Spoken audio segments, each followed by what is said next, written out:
country.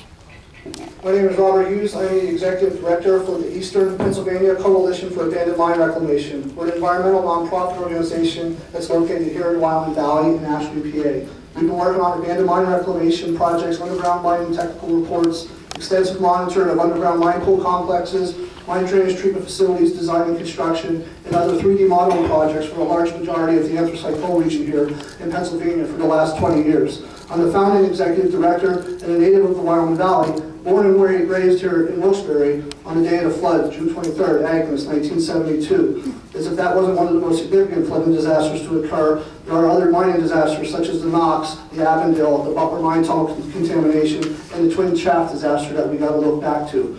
Therefore, I have a very personal vested interest in seeing that my hometown valley receives all the environmental protections that it deserves for my friends, my family, my children, and the residents alike. We're currently in the process of scanning, cataloging, digitizing, and georeferencing specific collections of underground mine maps and surface maps and mine map images for the state and the Commonwealth of Pennsylvania under their Mine Subsidence Insurance Program.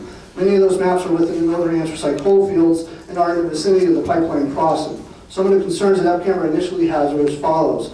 Is this going to be an above ground pipeline or below ground, and if so, to what depth? I read that the trench will be dug, but not to what depth into the floodplain of the Susquehanna River and the existing alluvial historic floodplain deposits that stretch across the Wyoming Valley in the vicinity of the pipeline crossing, as well as upstream and downstream of this area.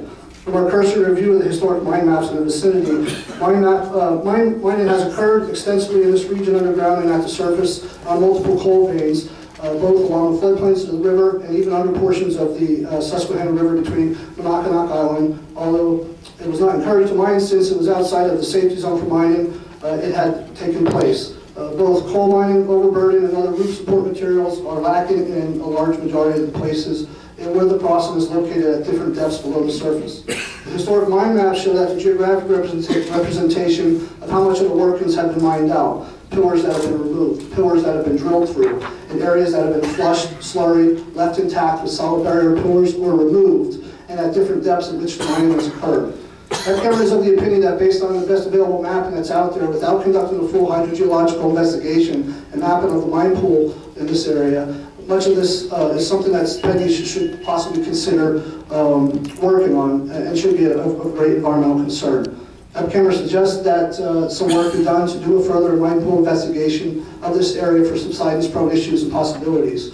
The area looks to be in the former colliery boundaries of the West Willowan, number 14, Mount Lookout, and even the Ewan Colliery. There are a number of mine maps from the surface and underground mines that show that these areas were mined out.